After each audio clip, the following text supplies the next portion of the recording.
1장부터 4장의 말씀을 통하여서 여호와께서 자기 백성을 돌보시사라는 제목으로 말씀을 나누겠습니다. 사사들이 치리하던 때라는 말로 룻기가 시작됩니다. 그렇습니다. 룻기는 사사기의 외전격입니다.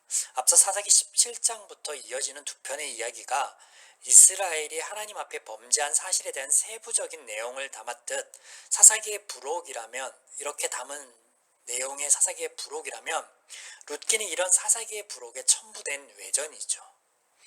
룻기는 시대적으로 사사 입다와 입산 중간쯤 펼쳐진 이야기가 되겠습니다. 여러분 기억하십니까?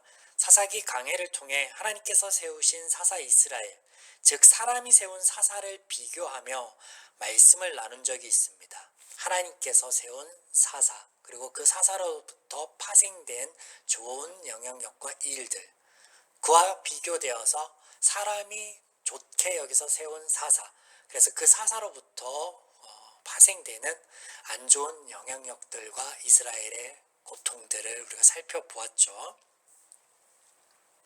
공교롭게도 우리가 오늘 나눌 룻기의 시대적인 배경과 지금 말씀드린 이 부분이 일치합니다. 그렇다면 우리는 여기서 룻기를 통하여서 적어도 하나님께서 두 가지 이야기를 이어가실 것이라는 생각을 해볼 수 있겠습니다. 룻기가 사사기 17장부터 이어지는 부록의 연장선인 외전격이라는 것과 또 하나님이 세운 사사와 사람이 세운 사사의 비교되던 시대의 연장선이다라는 것을 염두에 두면 두 가지, 하나는 하나님 앞에 죄를 짓는 이스라엘의 구체적인 모습이 등장할 것이다. 또 하나는 하나님의 일과 사람의 일이 비교되어 등장할 것이다. 우리는 이것을 알 수 있다라는 거죠. 오늘 본문을 통해서 한번 확인해 보겠습니다. 하나님께서 이스라엘의 구원을 위하여 사사를 세웠는데 흉년이 들었습니다. 룻기의 시작부터 심상치 않습니다. 그러나 이미 우리가 나눈 바 하나님 앞에 이스라엘이 죄를 지은 그 구체적인 사례로 이것을 보자면 쉽게 이해되는 부분입니다. 이상한 부분도 아니죠. 네, 사사시대 하나님께서는 꾸준히 자신의 백성인 이스라엘을 돌보시고 구원하심에도 불구하고 당신을 알리시고 보이심에도 불구하고 이스라엘은 늘 하나님을 버리고 우상을 섬깁니다. 아니, 하나님과 더불어 우상을 같이 섬김으로 하나님을 우상 중에 하나로 치부하여 버렸습니다.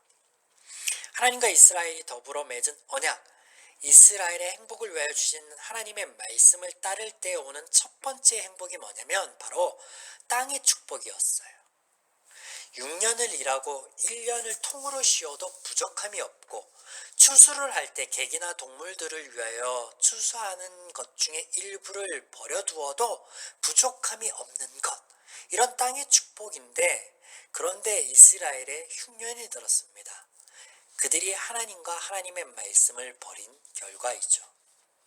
이 흉년으로 인하여 한 가정이 축복의 땅인 가나안을 버리고 모압으로 향합니다. 사사시대 이스라엘이 이방 민족과 교류하며 오가는 이거 자체는 이상한 게 아니에요. 우리가 삼손의 이야기에서 보았듯 이는 자연스러운 상황입니다. 그러나 그들은 흉년에 찾아온 기근을 피하여 모압 땅으로 간 것이 아닙니다. 그들은 하나님과 하나님의 말씀을 버리기 위하여 모압으로 갔습니다. 이게 무슨 말이냐면 나오미의 말에 의하면 그들이 풍족한 중에 모압으로 떠났다라는 것을 우리가 알 수 있습니다. 네, 엘리멜렉은 기근으로 인하여 찾아온 어려움 속에서 이웃을 돌볼 의무를 피하고 자신의 가족들만 배불리기 위하여 가나안을 떠나간 것입니다. 풍족한 중에 기근이 찾아왔을 때 떠났다는 거예요. 그래서 양식을 찾아 떠난 게 아니라 풍족한 가운데 풍족치 못한 이웃을 돌아보라 하신 그 하나님의 말씀, 그 언약, 우리가 알고 있는 율법을 버리기 위하여 떠났다라는 거예요. 이에 반하여 유력자라는 이름의 보아스는 자신에게 찾아온 한 이방 여인을 위하여 그의 밭에서 보리 이삭을 줍게 하고 보호하고 돌봅니다. 엘리멜렉과 보아스의 행동이 여기서 비교가 되고 있는 겁니다. 이게 첫 번째 비교입니다. 엘리멜렉이 이웃을 돌볼 의무를 저버리고 모압으로 갔는데 그곳에서 목적대로 잘 살았느냐? 그렇지 않습니다. 그가 모압에서 이른 나이에 죽습니다. 따져보면 한 40 초반 정도 되었을 것 같습니다. 그곳에서 두 아들 또한 이른 나이에 죽게 되죠. 이제 엘리멜렉의 아내 나오미와 두 자부만, 며느리만 남게 되었을 때 나오미가 두 며느리에게 떠날 것을 이야기하죠. 이에 오르바는 떠나고 룻은 남습니다. 돌아간 이와 남는 이가 여기서 비교가 됩니다. 떠난 오르바는 이 이야기 속에서 더 이상 등장하지 않지만 남아있던 룻은 아니죠. 오르바와는 달리 이야기 속에서 큰 은혜를 입게 됩니다. 떠난 자와 남는 자가 비교가 됩니다. 큰 틀 속에서는 남아있던 보아스와 떠난 엘리멜렉이 비교가 되는 거죠. 모든 것을 다 잃어버리고 초라한 몸으로 다시 고향으로 향한 나오미는 자신의 이름을 더 이상 나오미라 부르지 말고 마라라 부르라 합니다. 나오미가 기쁨을 뜻하는 이름이라면 마라는 슬픔, 괴로움을 뜻하는 이름으로 이 이름 또한 비교가 됩니다. 하나님과 약속의 땅을 떠나기 전에는 기쁨이었는데 하나님과 약속의 땅을 떠난 후에는 괴로움이 되었습니다. 슬픔이 되었습니다. 비교가 됐죠.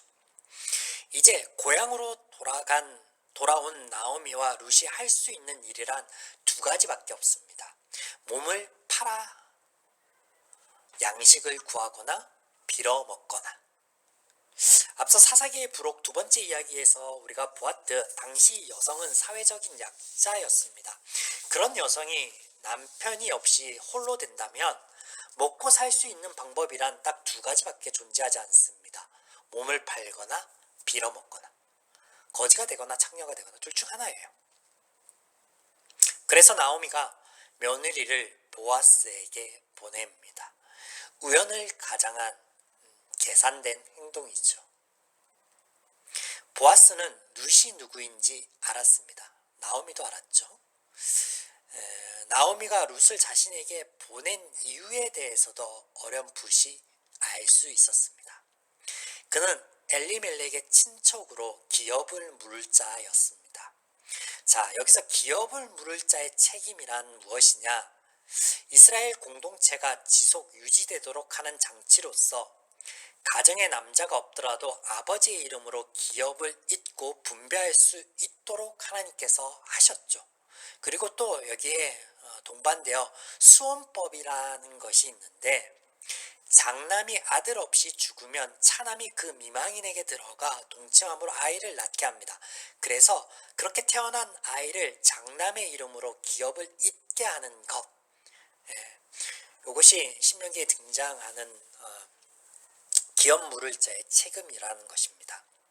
보아스는 이 의무를 신실하게 지킵니다. 아니, 정확히 말씀드리자면 하나님께서 그럴 수 있게 하셨죠. 아무튼 룻기 이야기에 보면 보아스 외에 이 의무를 가진 자, 더 가까이 있는 자가 하나 등장하죠. 이름은 나오지 않습니다. 그가 보아스보다 가까이에 있음에도 불구하고, 그러니까 이를테면 이런 거죠. 보아스가 삼남이면 그가 차남인 거예요. 그래서 그가 기업 물을 자의 책임이 먼저였는데 처음에 아름다운 여인이었던 룻을 보고는 마음이 동해서 내가 있겠다. 그러다가 아들을 낳게 하는 것은 둘째치고 잃어버린 엘리멜렉의 그 땅과 그 기업들을 찾아서 돌려주어야 된다라는 말을 듣자 고사합니다. 그럼 내게 손해인데 나 못하겠어. 그래서 자신에게 피해 있을 것을 염려해 의무를 지지 않겠다라고 포기합니다.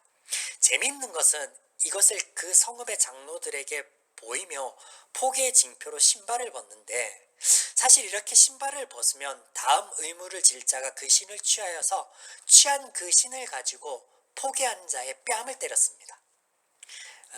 그러면서 그 이유가 뭐냐면, 내가 이웃과 형제를 돌볼 의무를 저버린 이 일이 부끄러운 일이다 라는 것을 이런 행위를 통하여서 상기시켰다라고 합니다. 여하튼 네. 여기서 보아스와 한 인물이 비교가 됩니다. 의무를 지키지 않는 자와 의무를 지킨 자. 룻기 이야기 속에서 나오미와 룻의 말이 또한 비교가 되는데요. 한번 살펴보겠습니다. 1장 20절과 21절 나오미의 말이에요. 나오미가 그들에게 이르되 나를 나오미라 부르지 말고 나를 마라라 부르라. 이는 전능자가 나를 심히 괴롭게 하였음이라. 내가 풍족하게 나갔더니 여호와께서 내게 비오도록 하셨느니라. 여호와께서 나를 징벌하셨고 전능자가 나를 괴롭게 하셨거늘 너희가 어찌하여 나를 나오미라 부르냐 하니라. 자, 이에 반하여 아무것도 모르는, 하나님에 대해서, 여호와에 대해서 아무것도 모르는 룻의 말입니다. 1장 16절에서 17절. 룻이 이르되 내게 어머니를 떠나며 어머니를 따르지 말고 돌아가라 강권하지 마옵소서. 어머니께서 가시는 곳에 나도 가고 어머니께서 머무는 곳에 나도 머물겠나이다. 어머니의 백성이 나의 백성이 되고 어머니의 하나님이 나의 하나님이 되시니라. 어머니께서 죽는 곳에 나도 죽고 묻힐 것이라. 만일 내가 죽는 일 외에 어머니를 떠나면 여호와께서 내게 벌을 내리시고 더 내리기를 원하나이다 하는지라. 나오미는 이스라엘을 대표하는 자로 그녀의 말 속에 하나님에 대한 원망이 있습니다. 자신들의 행위는 돌아보지 않고 하나님의 신실하심과 그분의 약속만을 바라는 아주 이기적인 마음, 또 하나님을 자신들을 위한 우상 중의 하나로 보고 있는 어리석음 또한 그의 말 속에 담겨 있습니다. 그의 말처럼 하나님께서 그를 버린 적도, 그를 괴롭게 한 적도, 그를 징계한 적도 없음에도 불구하고 그렇게 말합니다. 그 행위의 결과를 모두 하나님께 돌리며 하나님께만 책임을 묻고 있는 아주 어리석은 죄인의 모습이 여실히 담겨 있죠. 사사시대의 이스라엘의 죄상, 하나님 앞에 범죄함이 이 원망의 말 속에 모두 담겨 있습니다. 고스란히. 자, 반면 룻은 어머니의 하나님이 나의 하나님 되기를 원한다라고 고백합니다. 우리가 다른 것을 다 떼어놓고 이 고백에만 집중하여 보면 이 고백 속에 한 분이신 하나님에 대한 고백이 담겨 있는 것은 아닙니다. 이게 믿음, 신실함 이런 것이 담겨 있는 게 아니에요. 원문의 의미를 살려서 다시 이 말을 제가 여러분에게 들려드리면, 어머니가 섬기는 신이 나의 신이 되기를 원합니다. 딱 그것까지예요. 팩트는 그거예요. 어머니의 신이 누군지 모르지만 그 신이, 어머님 섬긴다는 그 신이 오늘부터는 나의 신이 되기를 원합니다. 네, 그 말이에요. 룻은 모압 여인입니다. 모압은 출애굽 가정 속에서 영원히 하나님의 총회에 들어오지 못할 백성으로 등장하는 그 민족이에요. 바로 그 민족. 물론 하나님의 총회는 혈연적 요소가 아닌 신앙으로 구분됨을 우리는 이미 말씀을 나누어 알고 있습니다. 우리가 나눈 말씀처럼 룻은 기생 라합과 같이 이스라엘 중에 하나가 되기는 하죠. 이야기의 끝은 그렇습니다. 다만 이 고백 속에서 우리가 살펴볼 것은, 하나님의 은혜를 입고 여전히 하나님의 일하심을 경험하고 있는 이스라엘은 하나님에 대하여 이기적인 구함과 원망만을 할 뿐인데, 정작 약속의 외인이요 하나님을 모르는 이방 여인 룻은 하나님을 원한다라는 거예요. 하나님을 알기를 원하고 하나님을 자신의 신으로 섬기기를 원하고 고백한다는 거예요. 그 고백의 의미가 무엇인지 정작 알지 못함에도 불구하고 그렇게 한다는 거예요. 더 나아가 어머니를 버릴 수 없어서 따르던 모압 여인 룻은 그녀의 고백처럼 어머니 나오미의 말을 정말로 잘 따릅니다.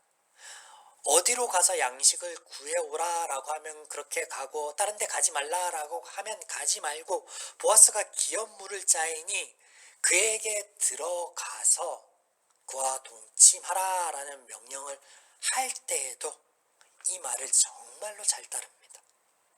여기서 하나님의 말을 듣지 않고 하나님을 떠난 이스라엘과 어머니를 따르고 그 말을 잘 지키는 며느리가 너무나도 크게 비교되고 있는 거예요. 극단적인 차이를 우리에게 보여주고 있죠. 이렇듯 룻기의 전반적인 내용 속에 비교라는 요소들이 있습니다. 내포하고 있어요. 마치 사사기 안에 하나님께서 세우신 사사를 통하여 하나님을 알리시고 보이시고 그의 파급한 평화를 맛볼 수 있도록 하여 주심과 비교하여 그들이 원하는 사사를 세웠을 때 그 사사들이 어긋나 하나님의 은혜를 등지게 하고 하나님을 섬기지 않게 하고 하나님과 더불어 우상을 섬기게 하여서 더 피폐하게 만들며 평화가 깃들지 않게 하였던 그 비교와 같이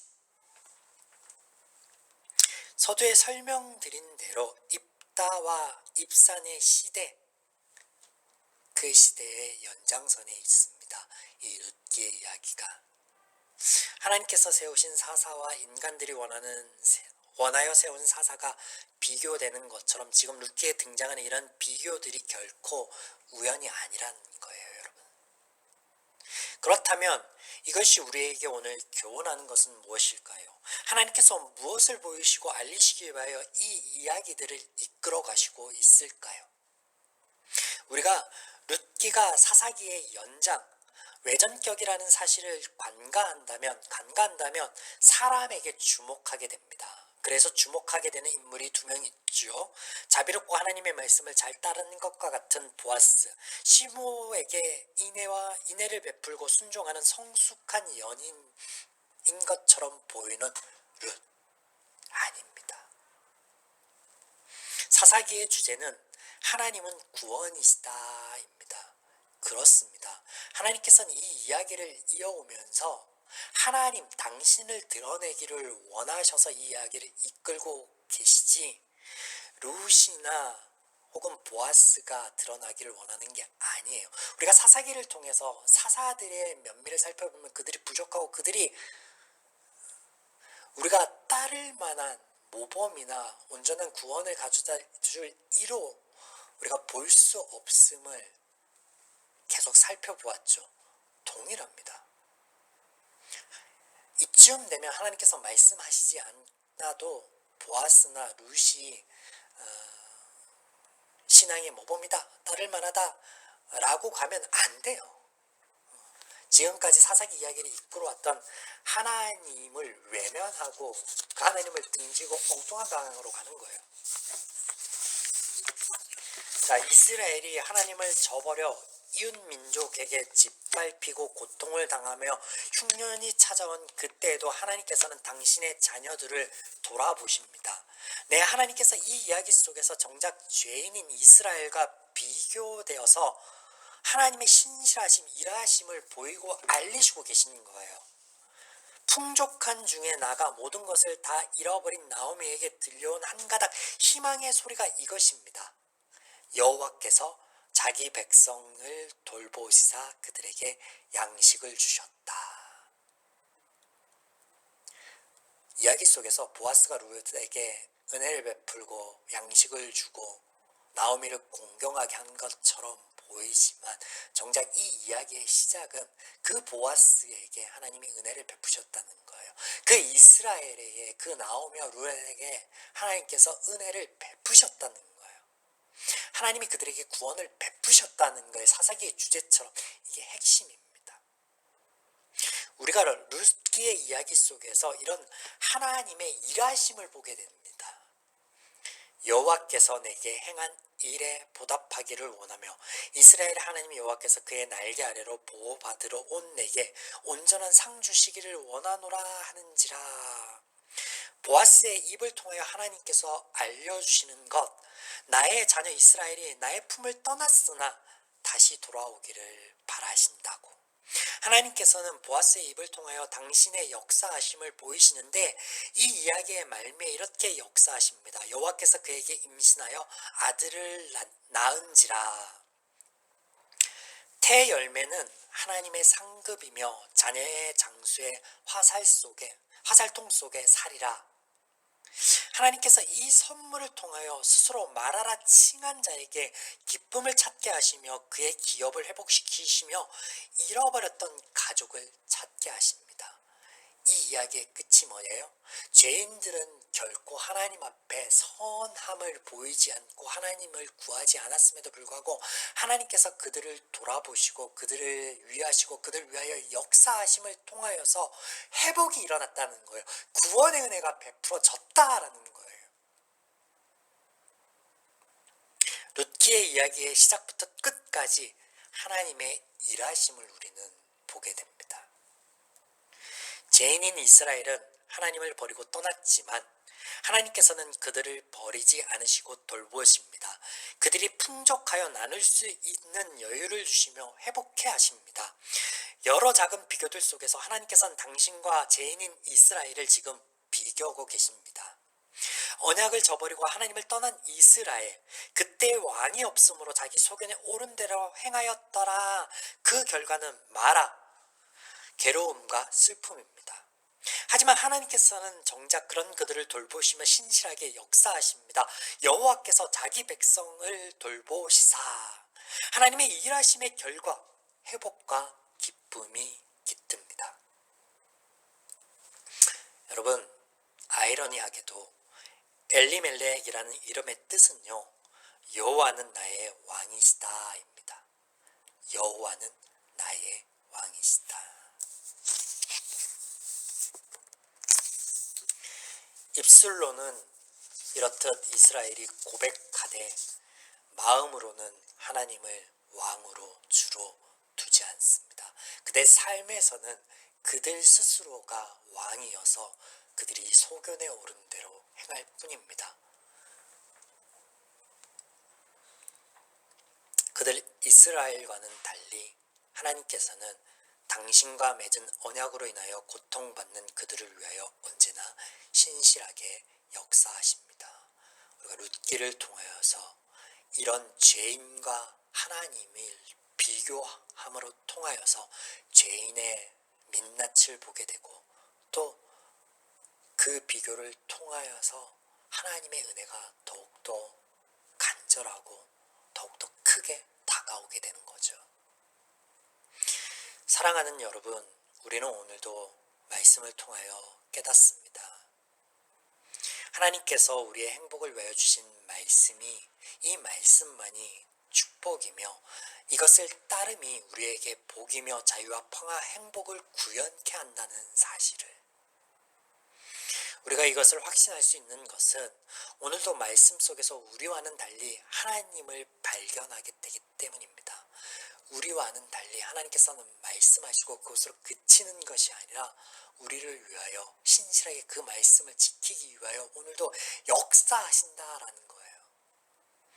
우리가 입술로는 하나님을 여호와로 주와 왕으로 고백하지만 우리 마음과 삶 속에서는 우리는 여전히 내가 왕이며 주인이 되어 하나님을 밀어내고 자신의 소견에 옳은 대로 살아갑니다. 우리를 속이고 유혹하는 세상의 원리의 지배를 받습니다. 하지만 신실하신 하나님께서는 당신이 하신 말씀을 끝까지 지키시며 역사하십니다. 당신이 우리의 아버지시며 우리를 치료하시는 하나님, 회복하시는 하나님임을 오늘도 증명하고 계십니다. 이를 잊지 않고 하나님의 말씀을 등불 삼아 누리며 나아가는 우리의 한 주의 발걸음이기를, 우리의 삶이기를 주님의 이름으로 간절히 축원합니다. 아멘.